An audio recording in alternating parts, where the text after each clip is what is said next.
আসসালামু আলাইকুম।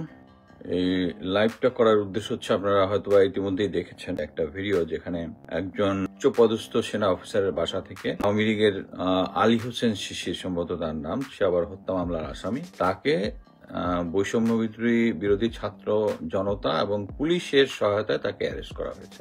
খুব আপসেট হলাম। একজন সিনিয়র সেনা অফিসার, আমাদের প্রধান উপদেষ্টার সিকিউরিটির দায়িত্বে। আমি অফিসারকে খুব ভালো করে চিনি, সে ভালো অফিসার, অনেস্ট অফিসার, কিন্তু তার কাছ থেকে এই জিনিসটা আমি একদম আশা করিনি। এখন সেনাবাহিনী থেকে শুরু করে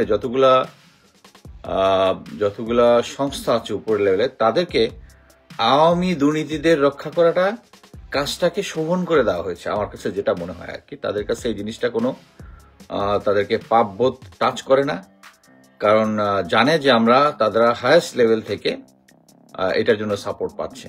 আমার কথা হচ্ছে, এটাতে তো বাংলাদেশের সেনাবাহিনীর ভাবমূর্তি চরমভাবে ক্ষুণ্ণ হয়। এখানে প্রতিটা জায়গাতে আমরা সবাই এখন রীতিমতো সবার পাবলিকের কাছে কনভিন্স যে এই আওয়ামী লীগের যতগুলা পারপিটেটর যারা আছে, তাদেরকে সীমান্ত পার করে দিয়ে সবকিছু জেনারেল ওয়াকারের অ্যাপ্রুভালে হয়েছে।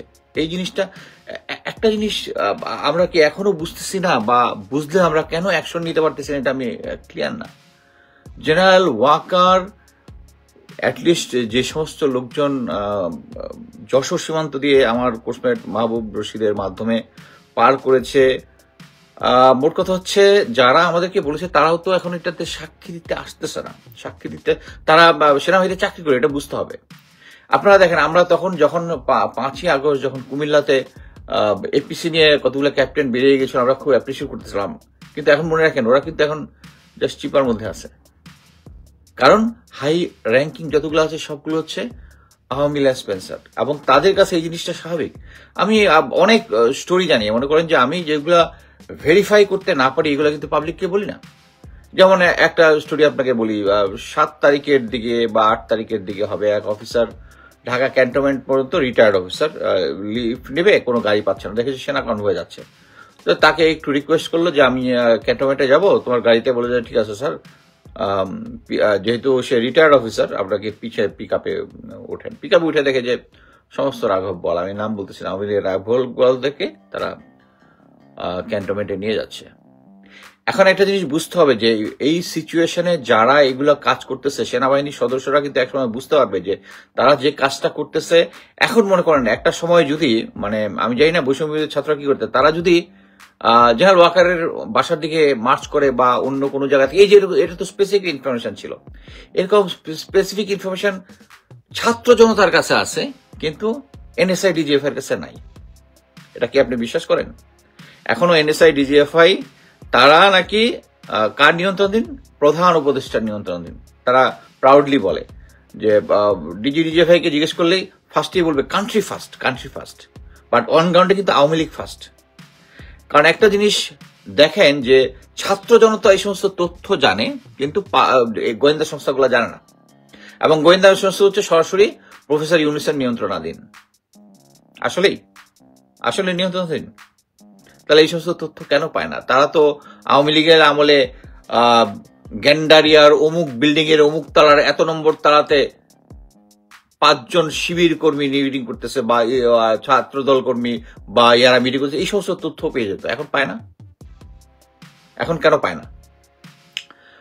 সো আমাকে যারা ফ্রেন্ডস এন্ড ফ্যামিলি এবং যারা সেনাবাহিনীর সদস্যরা আমাকে অ্যাডভাইস দিতে আসেন যে আমার সেনাবাহিনীর বিরুদ্ধে কথা বলা উচিত না, তারা দয়া করে প্রেসিডেন্ট জেনারেলদেরকে অ্যাডভাইস দেন যে এক সময় আসবে এই বৈষম্য বিরোধী ছাত্ররা ওই সার্ভিং জেনারেলদের বাসায় চলে যাওয়ার পরে, এবং এটা নিয়ে এরকম ভিডিও করে করবে, তখন সেনাবাহিনীর ভাবমূর্তি উজ্জ্বল হবে। আমি সেনাবাহিনীর অনেক কিছু নিয়ে কথা বলতে চাই না।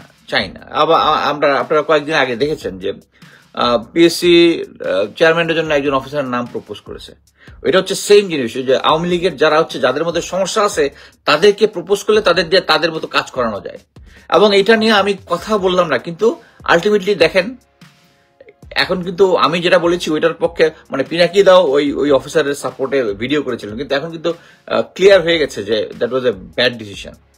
আমি জানি না যে বাংলাদেশ এখন কে চালাচ্ছে, মানে কে চালাচ্ছে, বাট এইটুক বুঝি যে ভারতের সম্পূর্ণ নিয়ন্ত্রণাধীন আছে এবং জেনারেল ওয়াকার যতদিন সেনাপ্রধান থাকবে এবং তার লেসপেন্সার গুলো আছে, তারা এরকম ইন্ডিয়া থেকে হরতাল ডাক দেওয়ার প্ল্যান করতে পারবে এবং আরো অন্যান্য কিছু করতে পারবে। এবং ফিউচারে ওর কথা হচ্ছে এখন একটা হচ্ছে আরেকটা জিনিস বলি, general Waker is a hero, তাই না? 5 তারিখের হিরো। এর আগের 1 সপ্তাহ পর্যন্ত সেনা অফিসাররা আতঙ্কে ছিল যে জেনারেল ওয়াকার বলেছে কি বলে অ্যামুনিশন এক্সপেন্ডিচার রিপোর্ট দিতে হবে, তার মানে হচ্ছে পাবলিকের দিকে কয় রাউন্ড গুলি করেছে ওইটা জানাইতে হবে। সো তারা করতো কি, আকাশের দিকে মানে প্লাটুন কমান্ডাররা নিয়ে অফিসাররা নিয়ে ওই আকাশের দিকে গুলি করে অ্যামুনিশন এক্সপেন্ডিচার দিত। এই এক্সপেন্ডিচার রিপোর্টটা কে চেয়েছে? জি, শেখ হাসিনার আত্মীয় জেনারেল ওয়াকার চেয়েছিলেন এবং উনি হিরো হয়েছেন হচ্ছে ওই সিচুয়েশনে। বাট এর পরেও যদি আমরা এখন মানে একটা এন্টি ইন্ডিয়ান ইয়ার মধ্যে চলতেছি এবং রাজনৈতিক দলগুলা কিন্তু এখনো বুঝতেছে না যে যারা ভারতের নীতির সাথে একমত হবে, আপনি যত বড় রাজনৈতিক দলই হন, একসময় কিন্তু বন্ধুহীন হয়ে যাবেন সিম্পলি। যত ইয়াই হয়, আপনাদের যারা রাজনৈতিক নেতারা যারা আছে, যারা ভারতের মানে ফ্রেন্ডলি কথাবার্তা বলছে, তাদেরকে থামান। আদারওয়াইজ ইন ফিউচার যেটা হয়, আমরা আমাদের যুদ্ধটা চালিয়েই যাব। ভারতকে মানে ছাড় দেওয়ার কোনো মানে হয় না, কারণ ভারত কোনোদিন আমাদেরকে ছাড় দিবে না। এবং জেনারেল ওয়াকার যতদিন থাকবে এই ধরনের সিচুয়েশন হতেই থাকবে। আমি তো বললাম না যে আল্লাহ তাআলা এই সেনাবাহিনীর উচ্চ পদস্থ অফিসার এবং সিভিলিয়ান এবং যারা যারা ইম্পর্টেন্ট দায়িত্ব ছিল তাদের উপরে একটা মোহর মিলে দিয়েছেন। তাদের কাছে হচ্ছে তাদের যে এই সমস্ত আওয়ামী লীগের লোকজনকে যে শেল্টার দিচ্ছে, এটা তাদের কাছে শোভন করে দেওয়া হয়েছে। অথচ আপনি এটাকে ঘৃণা করি যে তারা এই হত্যার সাথে জড়িত, যারা হত্যা মামলার সাথে জড়িত, তাদেরকে নিয়ে লুকিয়ে রাখতেছে। এবং ফিউচারে এটা যখন হবে, তখন সেনাবাহিনীর ভাবমূর্তিটা কোথায় যাবে এটা চিন্তা করে আমি মনে করি যারা সার্ভিং সেনা সদস্য আছেন তারা এটা নিয়ে আওয়াজ তোলা শুরু করেন, আপনাদের সিনিয়রদের সাথে আওয়াজ তোলা শুরু করেন যে সেনাবাহিনী এভাবে আওয়ামী লীগের এই সমস্ত রেসপন্সারদেরকে যদি সাপোর্ট দিতে থাকে, একদিন পাবলিকলি এভাবে আমরা আরো একটা মানে সেনাবাহিনীকে একটা চরম দুর্ভোগের মধ্যে নিয়ে যাব। তাদের ভাবমূর্তি, আমরা ভাবমূর্তিকে ইয়া করতেছি না, আপনারা সেনাবাহিনীর লোকজন এগুলা আশ্রয় প্রশ্রয় দিয়ে সেনাবাহিনীর ভাবমূর্তিটাকে নষ্ট করতেছেন। প্রথমে আপনারা দেখবেন হেডিংটা যদি খেয়াল করেন, কে এই ব্রিগেডিয়ার জেনারেল হাসান নাসির, তাহলে বুঝতে পারবেন আমার মানে হাসিনার আমলে আমার নামে ভিডিও বেরিয়েছে, কে এই লেফটেন্যান্ট কর্নেল মুস্তাফিজুর রহমান।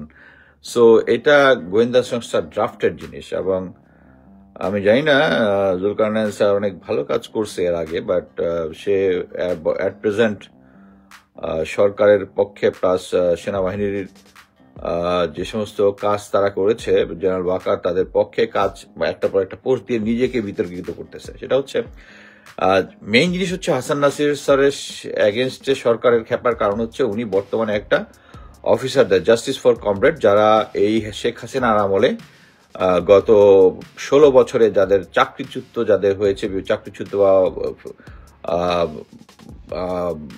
অকালীন অবসর এবং অন্যান্য যারা অন্যায়ের এবং জুলুমের শিকার হয়েছে, তাদের পক্ষে খুব স্ট্রংলি কথা বলছেন দেখেই উনি যেহেতু স্ট্রংলি কথা বলতেছেন এবং ওকে ম্যানেজ করতে পারতেছেন না, বিকজ উনি আনম্যানেজেবল।